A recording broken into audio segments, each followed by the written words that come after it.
Olá a todos, bem-vindos à Escola Kitonite. É com prazer que trazemos até ti mais uma aula desta escola.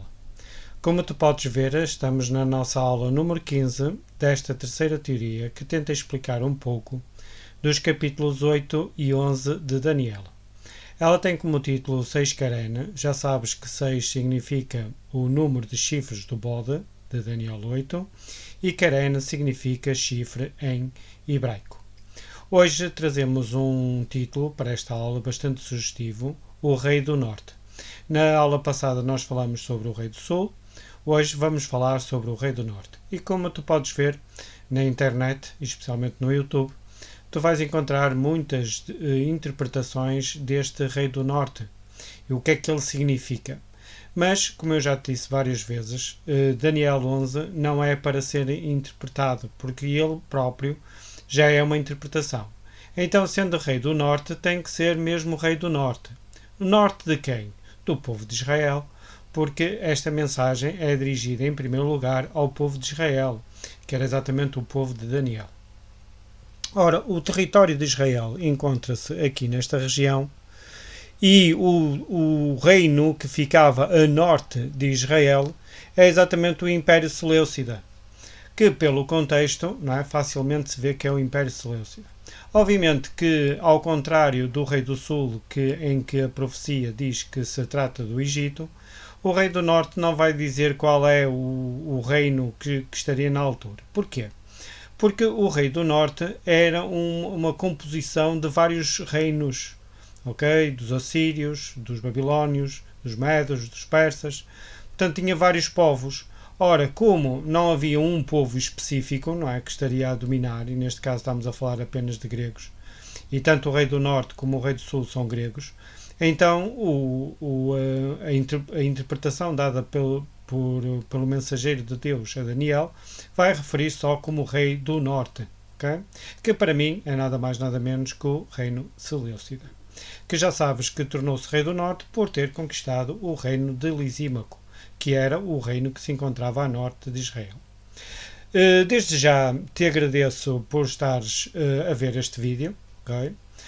Porque obviamente com esta tua visualização vai dar um impulso aqui ao nosso canal, mas dará um impulso maior se tu te inscreveres no canal e compartilhares os nossos vídeos, se deixares o teu like e de acionares as notificações. Porquê? Porque o YouTube vai ver que este vídeo é importante e vai publicitá-lo a outros utentes do YouTube, que obviamente essas pessoas vão ficar a conhecer um pouco mais das Sagradas Escrituras, porque é esse o nosso único objetivo, e para aqueles que já conhecem as Sagradas Escrituras vai provocar neles também um estudo mais pormenorizado das profecias, que é a parte da Bíblia que eu mais gosto. Okay?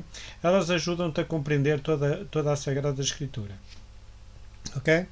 Desde já vou começar por fazer um resumo de tudo aquilo que nós já vimos até agora, que depois tu podes ver em aulas anteriores, ou se já viste, que começando pelo versículo 3 de Daniel 11, ele fala sobre um rei valente, que já sabes que eu associo a Alexandre Magno, okay? Portanto o grande rei grego, representado pelo primeiro chifre do bode. Depois esse Alexandre vai morrer e no seu lugar vão nascer, ou no seu território vão nascer 4 reinos, que também já falamos aqui. E que depois desses 4 reinos vão ficar apenas 2 reinos, que já sabes que para mim não são 2, são 3, porque o rei macedónio da Macedónia não vai ser conquistado por estes 2 reinos, pelo rei do norte ou o rei do sul. Só mais tarde vai ser conquistado pelos romanos. Daqui a 2 aulas nós vamos falar sobre esses mesmos romanos. Vamos dedicar só uma aula aos romanos, que por incrível que pareça, eles estão aqui em Daniel 11, ok? Mesmo só falando no Rei do Norte e no Rei do Sul, eles estão aqui neste Daniel 11 com uma força incrível. Então, daqui a algumas aulas nós vamos falar sobre os romanos. E que, portanto, depois do reino de Alexandre se dividir em 4, depois passado a 2, não é? Já sabes que o reino do norte, e já estamos a falar no reino do norte, o primeiro rei foi Seleuco I Nicator, que ficou apenas 7 meses como rei do norte. Ele teve mais tempo, mas como rei do norte foi só 7 meses. Depois ele vai ser substituído, ou, portanto, vai suceder no trono Antíoco I Sóter. Ora, Nicator significa vencedor, Sóter, salvador, e que, como nós vimos na última aula, nós falamos sobre Antíoco II Teos. Ok? Teos significa Deus. Portanto, como estás a ver, nomes de blasfémia aqui nestes cognomes destes reis. E depois vem o Seleuco II Calínico, Boa Vitória, que, como tu viste na última aula, não era nada de boa vitória, mas sim de boa derrota.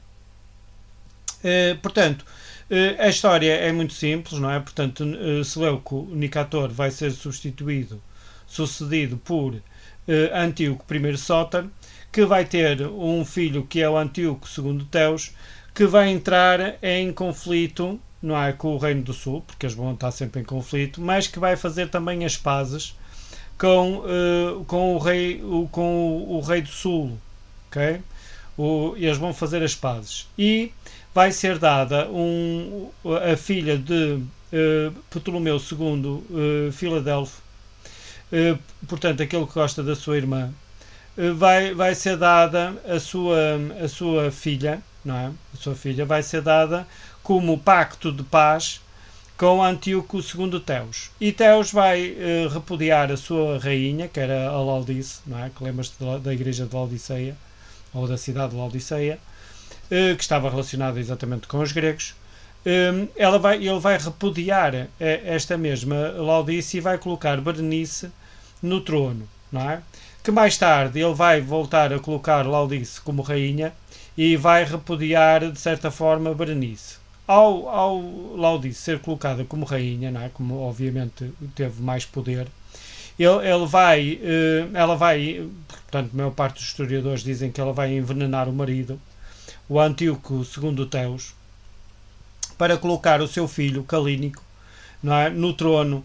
Porquê? Porque ela tinha medo que ele trocasse novamente de rainha, colocasse Berenice e ela fosse posta de lado. E então, antes que ele voltasse a fazer o mesmo, ela, para mim, envenenou, não é? Matou, e vai colocar o seu filho Seleuco II Calínico no trono. Só que este Seleuco Calínico, amando da sua mãe, vai matar Berenice, não é? E o filho de Berenice, que era filha do rei do Sul, e as suas damas, exatamente como está na profecia. Okay? E o que vai acontecer é que o irmão da Berenice, o Ptolomeu III Evergeta, vai empreender uma guerra contra o Calínico. Okay? E vai conquistar, costuma ser a maior parte do território deste rei do norte, não é? Este rei do norte. E portanto, como tu vês, não é, aquilo que era para ser uma boa vitória passou para uma boa derrota. Porquê? Porque, como eu dizia na última aula, quando nós tentamos oprimir o nosso próximo, o que vai acontecer é que esse próximo vai se revoltar contra nós e nós vamos sair prejudicados dessa mesma revolta, não é? O que é que a Bíblia diz? Diz que nós devemos de amar o nosso próximo. Porquê? Porque ele nos vai ajudar e nós vamos sair mais fortalecidos. É essa a ideia. Portanto, como tu vês aqui nesta altura, o rei do norte estava muito fraco, não é? Com Calínico, e vai acontecer alguma coisa, não é? Porque entretanto, este Calínico vai ser morto, e diz o versículo 10 de Daniel 11, que eu passo a ler. Mas seus filhos, ora, os filhos de quem? Deste Calínico, ok? Deste Seleuco Calínico, que era o Seleuco III Seraunos e o Antíoco III Magno, intervirão e reunirão uma multidão de grandes forças e virão apressadamente e inundará e passará adiante e voltando levará a guerra até a sua fortaleza. Portanto, como tu vês, não é? Aqui vai haver uma revolta também do rei do norte, porque Seraunos quer dizer exatamente Seraunos Sóter, que era o Salvador. Este Seraunos vai ser um Salvador do Reino do Norte, porque o Reino do Norte vai ficar mesmo quase na sua extinção. E o que ele vai conseguir fazer aqui com as guerras, não é? Vai fortalecer o seu reino portanto, o reino vai tomar quase o tamanho que tinha exatamente na altura de Seleuco. Okay? Portanto, ele vai conseguir conquistar bastantes territórios, este Seleucos-Ceranos, só que vai estar pouco tempo. E eu passo a ler a interpretação de Sir Isaac Newton. Portanto, já sabes, sempre que aparece IN, estamos a falar de Sir Isaac Newton. Que ele diz o seguinte: tendo herdado o remanescente do reino de seu pai, portanto, o remanescente quer dizer o restinho, não é? Porque o rei do sul tinha conquistado a maior parte do território do rei do norte, e pensando recuperar o que fora perdido, Seleucos-Ceraunus, portanto filho de Seleuco Calínico, lançou um grande exército contra o governador de Pérgamo, portanto mais outra cidade que está no Apocalipse, não é? Pérgamo, então feito rei, mas faleceu no terceiro ano do seu reinado. Portanto, ele conseguiu de facto conquistar bastantes territórios do Reino do Norte, portanto restabeleceu quase tudo, mas entretanto ele vai morrer, não é? Ele vai estar só apenas 3 anos no trono. E um que o ajudou, não é? Foi exatamente o seu irmão Antíoco Magno, Antíoco III Magno, Magno o Grande, okay? Portanto este quis ser quase como se fosse Alexandre o Grande, não é? Porque ele também se chamava Antíoco Magno. E ele diz que, continuando a guerra, e estamos a falar na Quarta Guerra Síria, o seu irmão e sucessor Antíoco Magno tomou do rei de Pérgamo quase toda a Ásia Menor. Portanto, a Ásia Menor, estamos a falar da atual Turquia. Okay? Tomou o rei de Pérgamo quase toda a Ásia Menor e recuperou as províncias da Média, da Pérsia e Babilónia. Portanto, estás a ver que eles ficaram quase reduzidos a nada. Só este Antíoco Magno é que conquistou de uma forma efetiva todos os territórios recuperados. Por isso é que ele vai ser chamado de Antíoco Magno. Okay? E especialmente os governadores revoltosos. Ora, porquê? Porque, entretanto, os governadores, como viram que os gregos estavam a ficar fracos, não é? Estes próprios medos e persas, que eram os habitantes destes territórios, vão se rebelar contra o rei do norte. Mas Antíoco Magno vai, costuma-se dizer, banir todas essas revoltas. E no 5º ano do seu reinado, invadiu a Celecíria e, depois de fraca resistência, apoderou-se da maior parte dela. Voltando no ano seguinte a invadir o restante e também a Fenícia. Este bateu o exército do Ptolomeu Filopáter, portanto estás a ver o tal Filopáter, portanto, que era filho do Evergeta, okay? Bateu este mesmo Filopáter quer dizer amigo de seu pai, okay? Filo, amigo, Pater, pai, portanto amigo de seu pai. Perto de Beirutos, portanto a atual Beirute, okay? E então invadiu a Palestina e suas circunvizinhanças da Arábia, voltando no 3º ano com um exército de 78 mil homens. Portanto, como estás a ver, cumprimento literal da profecia de Daniel 11, versículo 10. Okay? Ele de facto derrubou bastantes do rei do sul, especialmente porque eles também estavam a ocupar os territórios que anteriormente pertenciam ao rei do norte. Okay? E então nós vamos ler agora o versículo 11, diz assim: e então o rei do sul, portanto, como tu vês, ao dizer então o rei do sul, quer dizer que estava a falar no reino do norte, se exasperará e sairá e pelejará contra ele, contra o rei do norte, que nesta altura era Antíoco III Magno, e o rei do sul era Ptolomeu IV Filopáter. Este porá em campo uma grande multidão, e aquela multidão será entregue na sua mão. Okay? Portanto, o rei do sul vem contra o rei do norte, não é? Porque vê que está a começar a perder os seus territórios, mas de facto quem vai prevalecer vai ser o rei do norte, não é? Como nós já vimos.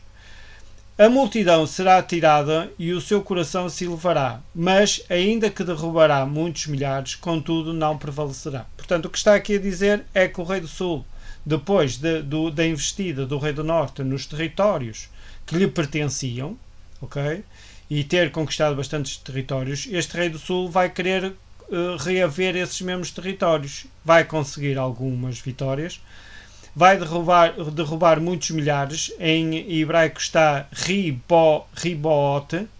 Ribot quer dizer miríade, miríade são 10.000, portanto vai ser muitos 10.000. Portanto, estás a ver aqui carnificina em cima de carnificina. Mas a derrota vai estar iminente com este rei do sul. Okay? Portanto, ele vai perder relativamente ao rei do norte.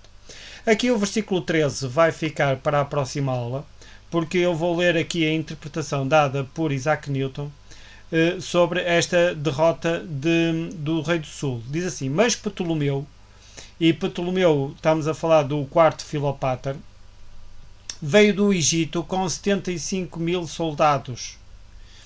E o Antíoco III Magno, okay, que para mim é Antíoco III Magno, derrotou em Rafah, perto de Gaza. Já estamos aqui na Palestina, okay? Perto de Gaza. Entre a Palestina e o Egito, portanto já ao sul da Palestina.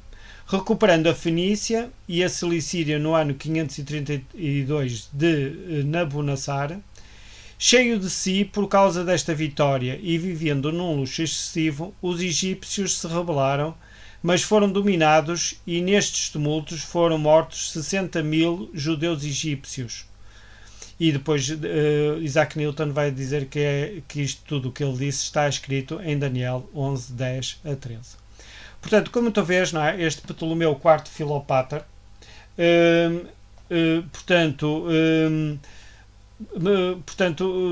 meteu-se em guerras contra o rei do norte, porque o rei do norte tentou recuperar os seus territórios e conseguiu. E então o rei do sul tentou, costuma-se dizer, recuperar novamente esses mesmos territórios, só que de facto conseguiu algumas conquistas, mas a profecia dizia que quem ganharia nesta altura que era o rei do norte, e foi de facto o que aconteceu. Okay? De facto, este rei do sul, até mesmo dentro do seu território houve egípcios que se rebelaram contra ele, mas diz que só de judeus egípcios foram mortos cerca de 60.000. Portanto, de facto, estes gregos era carnificina em cima de carnificina. É sempre milhares e milhares. Portanto, como dizia ali, muitas miríades, okay, que são 10.000. Estás a ver aqui 75.000, 60.000. Portanto, é mortos em cima de mortos. Como tu vês, as profecias cumprem-se na sua íntegra, sem margem de erro, sem margem de manobra. E tudo costuma-se dizer para glória humana, para a sua própria glória.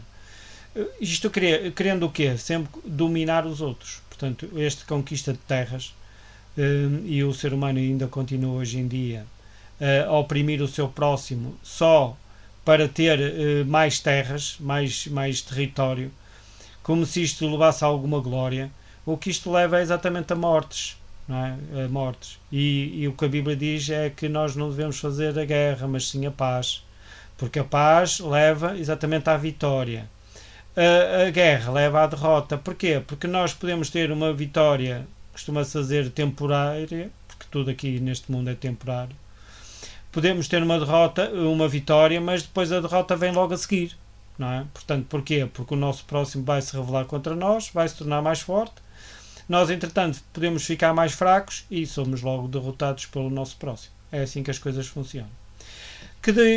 Nós ficamos por aqui. Na próxima aula nós vamos ver agora o que é que vai acontecer com o Antíoco III Magno. Vai ser a nossa próxima aula. Vamos falar sobre ele mais pormenorizadamente. Já vimos aqui um pouco da sua história. Vemos que Antíoco III Magno está no seu máximo, não é? Porque ele conseguiu expulsar o rei do sul dos seus territórios. Ele veio até mesmo às fronteiras do Egito, não é? Do Egito, porque ele estava já no final da Palestina. Portanto, por isso é que ele é chamado de Antíoco III Magno, porque de facto ele foi muito grande, não é? Muito grande a nível humano. Está bem? Portanto, isto são todos nomes humanos. O grande é o Deus eterno, sem dúvida nenhuma. Okay? E que isto possa servir para o enriquecimento da tua fé. Okay? E, mais uma vez, se gostaste da nossa aula, nós convidamos-te tu a inscreveres no nosso canal, a deixares o teu like, a compartilhares os nossos vídeos e a acionares as notificações para receberes mais informações deste canal, que eu penso que já é o teu, que é exatamente a Escola Kitonite. Então, tudo de bom para ti.